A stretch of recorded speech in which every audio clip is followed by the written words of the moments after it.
英国国王亨利八世为了想要个儿子，冒着与整个天主教世界为敌的风险，执意与罗马教廷决裂，坚持废除了皇后，续娶了安妮·博林，并将其封为新的皇后。一通折腾后，却还是只得到一个女儿。失望之余，亨利八世取消了所有的庆祝活动。不过，比起废后西班牙国王的女儿阿拉贡的凯瑟琳，新妻子安妮还很年轻，未来还有生育的机会。谁也说不准什么时候就生个儿子呢。大家好，欢迎来到露天电影院，我是吉利波。今天我们继续来聊《狼厅》的第4集。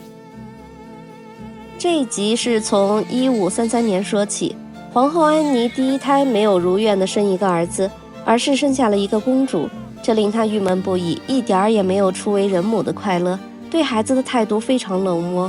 为了排解自己的郁闷，他打算用践踏别人来找回心理平衡。他让托马斯去剥夺玛丽公主的公主身份，然后让这个可怜的女孩来给自己的女儿做佣人，这样才能彰显自己的女儿伊丽莎白公主的身份。同时要求托马斯去找法国国王，定下女儿与法国王子的婚事，以此巩固女儿的地位。这让托马斯非常无语，但又不好当面反对，只能听完吩咐就告辞躲开。安妮之前给人的印象是个情场高手，但当她如愿成为王后并生下女儿后，性情大变。她不仅心胸狭窄，眼中揉不得半点沙子，而且非常恶毒地对待国王的前妻凯瑟琳和女儿玛丽公主，包括之后针对前任大法官莫尔的做法都很愚蠢，恃宠而骄，树敌无数。连她的亲姐姐和弟媳罗奇福德公爵夫人关系都很差。罗奇福德公爵夫人她是安妮的弟媳。当托马斯在皇宫巧遇简西摩和一群仆人聊着天，偷偷驻足观看之时，公爵夫人突然来到他身边，劈头盖脸就问他为何不去狼厅求婚，然后用轻蔑的语气说，落魄的西蒙家肯定愿意把简卖个合适的价钱。虽然公爵夫人说的是事实，但他用这种口气说别人的心中所爱，必定会引起不愉快，而他丝毫没有意识到，他跟托马斯搭讪并不是为了简西摩，那只是一个借口，真正的目的是想与这个国王的宠臣拉近关系。他暗示托马斯自己很愿意与这个陛下的红人分享安妮皇后的宫闱秘事，尤其那些偷偷出没皇后寝宫的青年才俊，以此来换取托马斯的信任，之后双方可以互通有无。但用这个来投石问路的秘辛把托马斯吓了一跳，因为这个消息一旦被亨利八世知道，可是要掉脑袋的大事儿。这种事儿怎么能随便说呢？这不知道轻重又嘴不把风的人怎么能当盟友？于是他婉转地向公爵夫人表示，一个连皇后的秘密都守不住的人，自己可不敢与之为伍，说得公爵夫人一脸的尴尬。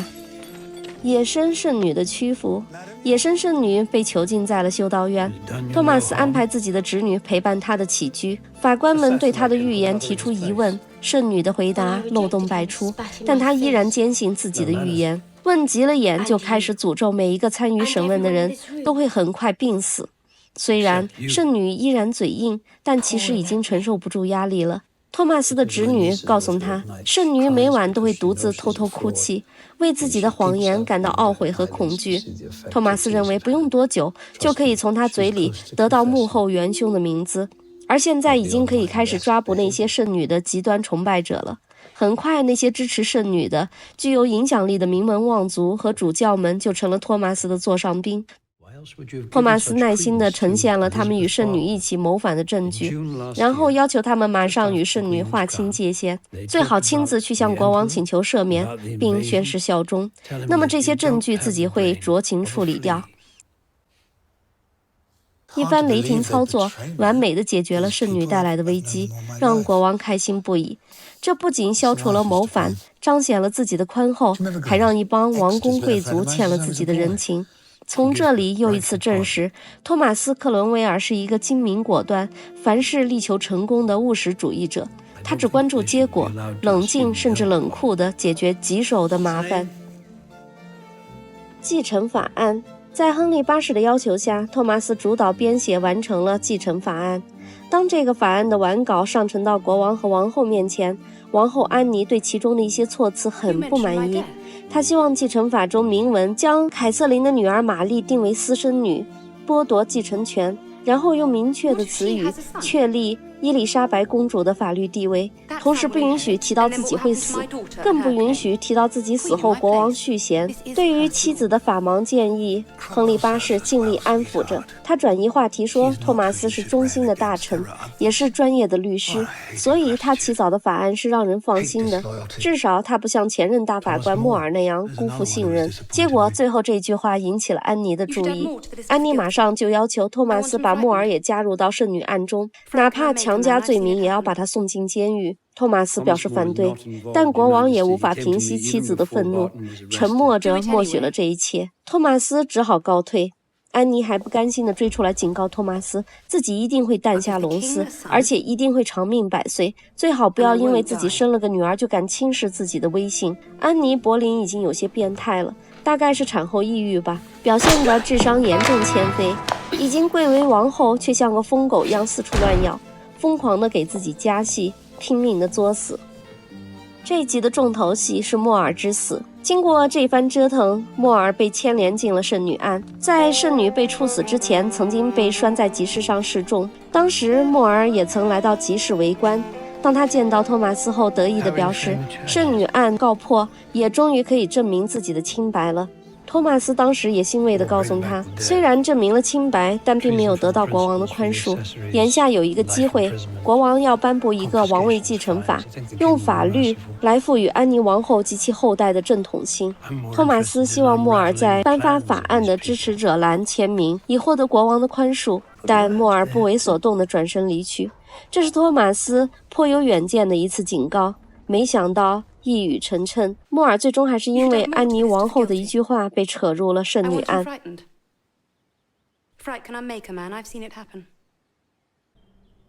托马斯在得到安妮王后的命令后，第一时间考虑的是如何阻止对莫尔定罪。他去见了诺福克公爵，希望他能一起出面说服国王不要把莫尔定罪，因为根据莫尔的影响力和一向的优秀品德，下议院的议员一定会反对给莫尔定罪的。与其让国王去碰钉子，把事情恶化，不如提前把这件事解决掉。诺福克公爵勉为其难地答应下来。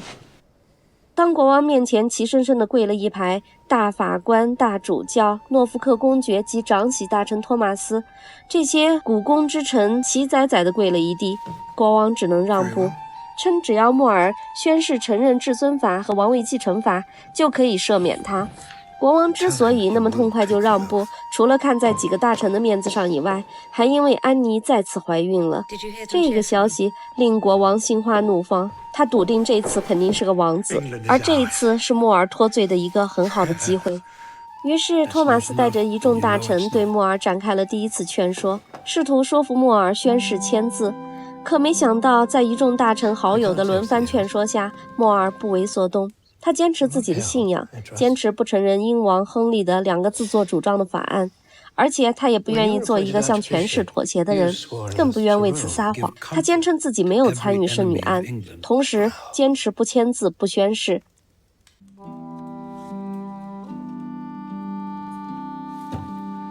于是莫尔被押往了伦敦塔监狱，而对此托马斯认为，莫尔以信仰的名义支持罗马教廷来干涉英国内政，宁愿做外国人的走狗，也不愿支持自己的国王，甚至还在公开写信把自己描述为受迫害者，把支持国王的大臣描述为暴徒，简直就是个名副其实的叛国者。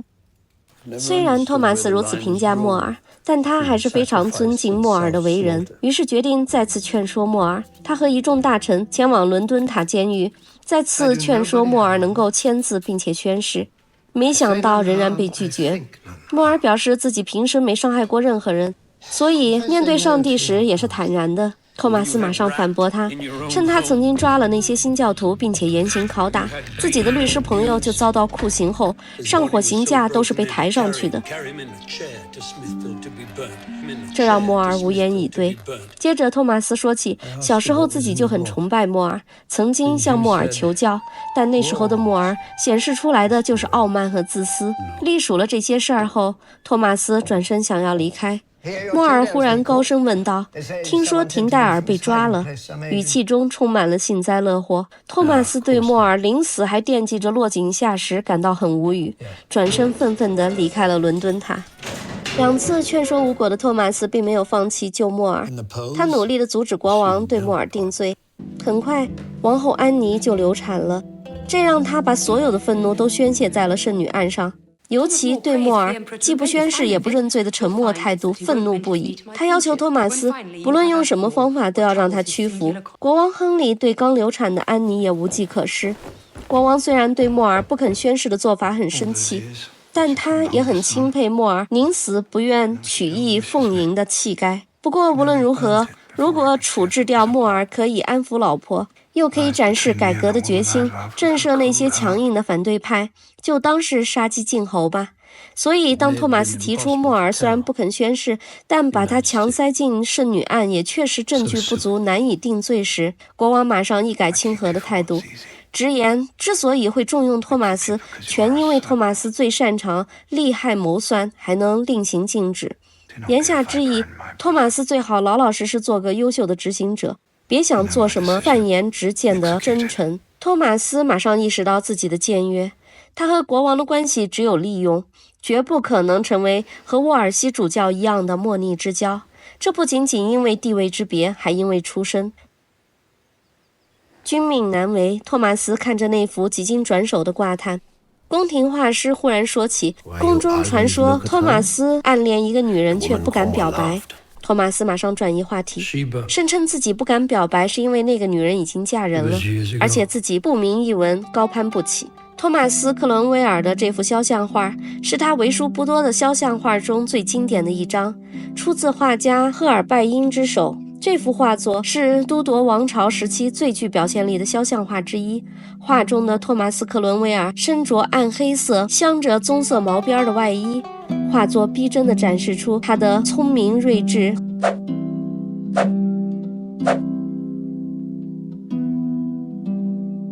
托马斯一定想不到他还会再次前往劝说莫尔。第3次劝说是因为莫尔的妻子，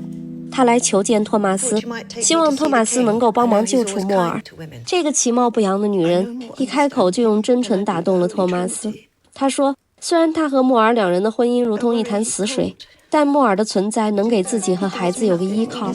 哪怕仅限于嘘寒问暖，也总好过独自苦熬。这席话让失去妻子的孤独一生的托马斯感同身受，于是同情之心油然而生。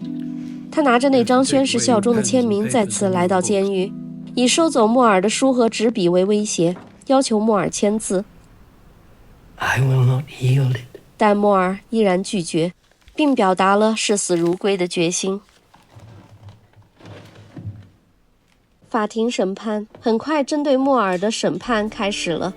莫尔蹒跚地来到法庭，看起来是受了严刑逼供。诺福克公爵担心他继续保持沉默，因为沉默可以理解为默许，这样也许就能获得法官的无罪开释。但托马斯表示莫尔是不会沉默的。检察长指出，莫尔曾经说过，议会不是神权机构，因此无权赋予国王神权，所以至尊法不成立。而这种站在罗马教会的立场，反对国王至尊法的言论就是叛国罪。莫尔本打算一直沉默，但他发现这次审判只是走走过场。在检察长毫无证据的指控后，大法官甚至忘记让莫尔做陈述，就急着要宣读死刑判决。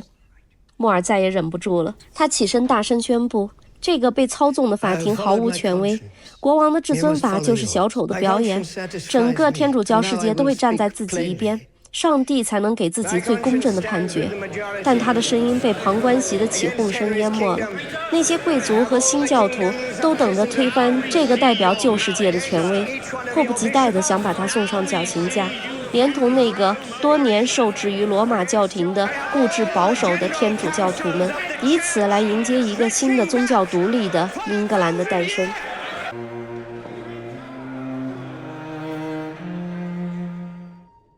莫尔之死，莫尔的行刑之日，托马斯来到人群中，眼前浮现起小时候只是佣人的托马斯和一身华服的莫尔，两人之间的出身如云泥之别。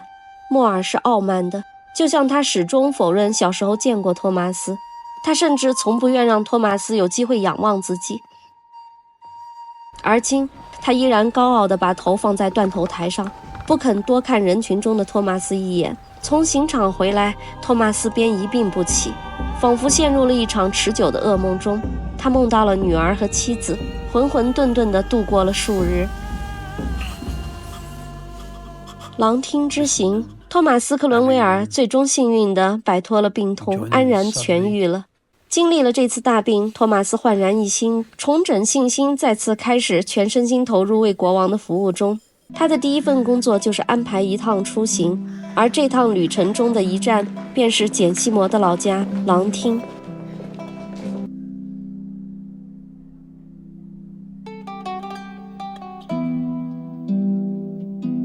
好的，本集的主要人物和故事发展就聊到这里。从本期开始，我们开始尝试一些新的讲解方式，希望能给您带来更愉快的观赏体验。那么今天我们就聊到这里啦，感谢小伙伴们光临露天电影院。如果喜欢我们，请给我们点个小星星，欢迎在留言区留言，我们下期见。